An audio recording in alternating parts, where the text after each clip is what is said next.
कोई political lot में से कोई सवाल करते, कोई हम पे इल्ज़ाम लगाते तो फिर उसका जवाब भी बनता था।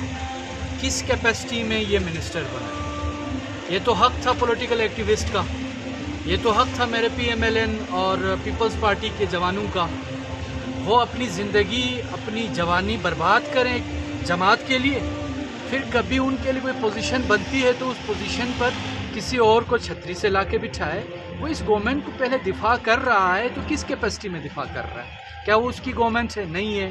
क्या उसमें इत्तेहादी पार्टियों में से कोई पार्टी उसकी है? नहीं है। पहला तो ये सवाल बनता है किन खिदमात के इवज़ ये मिनिस्टर बना है। इस सवाल का जवाब उनके पास होगा और किसी के पास नहीं होगा, क्योंकि मैं अक्सर चूँकि पर्सनली ये चीज़ें नहीं कहता था, क्योंकि उन्होंने पर्सनली मेरे ऊपर एलिगेशन लगाया कि मेरे साइन भी मौजूद हैं, तो मैं ये सवाल करने में हक़ बजानिब हूँ कि आप किस कैपेसिटी से गवर्नमेंट को डिफेंड कर रहे हैं। गवर्नमेंट तो आपकी है ही नहीं है, ना आप LI है, ना आपका कोई ताल्लुक़ है। कौन से खिदमात है जिनके इवज़ आप यहाँ पे, अगर प्रोफेशनल खिदमात की वजह से कहा जाता है तो फिर केयर टेकर गवर्नमेंट में प्रोफेशनल बंदों की पोजीशन बनती है, आपकी नहीं बनती। दूसरी बात ये कि मौसूफ को मालूम ही नहीं है, अगर हमारी कैबिनेट ने 70 रुपये पे साइन किया है तो इस कैबिनेट में ये मीटिंग रखने की क्या ज़रूरत थी? उस एजेंडे में शामिल करने की ज़रूरत ही क्या थी?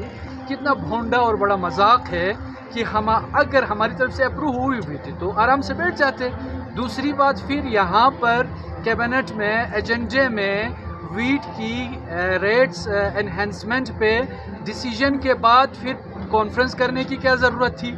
वो उसको दिफा करने की क्या ज़रूरत थी? तीसरी बात ये कि अभी उनके मिनिस्टर फूड की तरफ से, क्योंकि मिनिस्टर फूड यहाँ पर थे नहीं और मिनिस्टर फूड की आदमी मौजूदगी में ये एजेंडा शामिल ही नहीं होना चाहिए था। कर लिया, चलो खैर है, पता नहीं कहाँ से कर लिया। तो उस एजेंडे को शामिल होने के बाद वीट एनहेंसमेंट पे डिसीजन के बाद आज फिर ये क्यों हमारे मिनिस्टर फूड और गवर्नमेंट के जितने मेंबरान हैं, हमारे रजीम चेंज ऑपरेशन के टूल्स हैं, वो क्यों मुशावरत पे जा रहे हैं?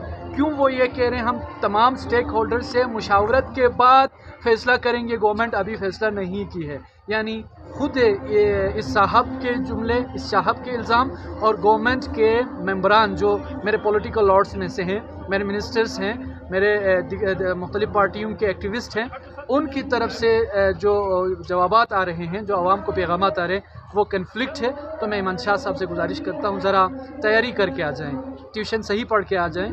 ट्यूशन सेंटर्स आजकल शायद सर्दियों की वजह से पूरे गिलगित असम्बली इजलास को तो हम तरस गए हैं। असम्बली का इजलास हो जाए तो आईने दिखाए जाएंगे, इसलिए आपको पता है चलते इजलास को प्रोरोक कर दिया गया था। असम्बली इजलास में सिर्फ गंदम पे बात नहीं होगी, बहुत सारी बातें जो होंगी असम्बली में, और यही वजह है, इसी डर खौफ की वजह से असम्बली इजलास को तातुल का शिकार बनाया जा रहा है। और इंशाल्लाह हम जाके जो गवर्नमेंट में मौजूद मेंबरान हैं, हमारे अहबाब हैं, माकूल अहबाब भी हैं, उनको हम गुजारिश ये करेंगे कि असम्बली की जो हैसियत है उसको बरकरार रखने के लिए, ताकि तकरीम व तौक़ीर को बरकरार रखने के लिए असम्बली सेशंस प्रॉपरली उसकी प्रोसीडिंग हो, ताकि जो अवामी नौइयत के इश्यूज़ हैं वो वहाँ हम उसकी डिलिब्रेशंस हो, उसके कोई हल हम निकाल सकें। आप मेट्रो पे है, आप ऑरेंज ट्रेन पे है, आप जो क्या कहते हैं रमज़ान पैकेज पे है, यूटिलिटी स्टोर्स पे है, पास्को के ऑपरेशंस पे है, तो 1 दर्जन से ज़ायद चीज़ें सब्सिडाइज्ड आपके इस्लामाबाद, लाहौर, पिंडी में। तो ये सवाल ही नहीं बनता है कि मुतनाज़ा के लिए होना चाहिए या नहीं होना चाहिए। मुतनाज़ा जो इलाके हैं उनके लिए तो खुसूसी ऐलाने होते हैं, उससे हट कर, जैसा कि आपके दुश्मन मुल्क में मौजूद है 24 आइटम्स जो है सब्सिडाइज्ड है, यहाँ टोटल गंदम है, पहले 6-7 आइटम्स थी जो आहिस्ता आहिस्ता रिड्यूस करते हुए गवर्नमेंट गंदम तक आ गई है।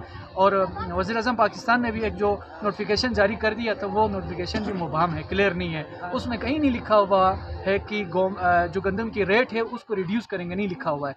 उन्होंने चेन को, सप्लाई चेन को बरकरार रखने के हवाले से कहा है, और उन्होंने ये भी कहा है जो गवर्नमेंट की तरफ से रिक्वेस्ट आई है उस पर अमल करने के लिए फौरी तौर पर फूड सिक्योरिटी और आपके फाइनेंस डिपार्टमेंट को उन्होंने डायरेक्ट किया है। इसका मतलब ये है कि यहाँ की गवर्नमेंट की तरफ से कोई रिक्वेजिशन गई हुई है, रिक्वेस्ट फेडरल गवर्नमेंट को गई हुई है। वो क्या रिक्वेस्ट गई हुई वो नहीं पता। अगर सिर्फ مقدار میں اضافے پہ ریکویسٹ کی ہوئی ہے، کیونکہ آپ کو پتہ ہے وہاں سے بلک میں سٹاک بھی کم تھے، صرف سٹاک کی سپلائی ہے، تو پھر یہ پروٹیسٹ باقی رہے گا۔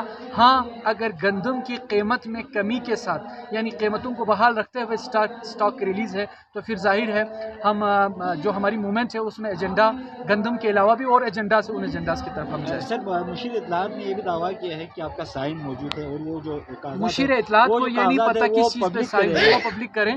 وہ سائن ابھی فیس بک پہ چلا بھی ہوا ہے۔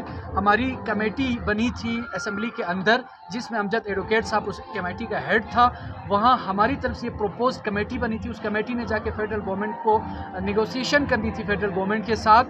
اور یہ بھی بتا دوں کل کا جو فیصلہ ہے وہ اس اسمبلی کے متفقہ قرارداد کی وائلیشن بھی ہے، بلڈوز کیا ہے اس قرارداد کو جس میں میرا سائن ہے۔ میرا سائن اس لیے کہ میں اس کا رکن ہوں، پی ایم ایل این والے موجود ہیں، پیپلز پارٹی تمام جماعتیں موجود ہیں اس کمیٹی میں، اس کمیٹی نے جا کے فیڈرل گورنمنٹ کے ساتھ نیگوسیشن کرنی تھی، اس پہ سائن ہے۔ ان کو کہیں ذرا تحری کر کے آئیں، آپ کی صحافی برادری ہے، ویسے بھی صحافی برادریوں کو انہوں نے انڈر کویشچن لایا ہے، مزید کم از کم اس طرح کے الزامات نہ لگائیں تو بہتر ہے۔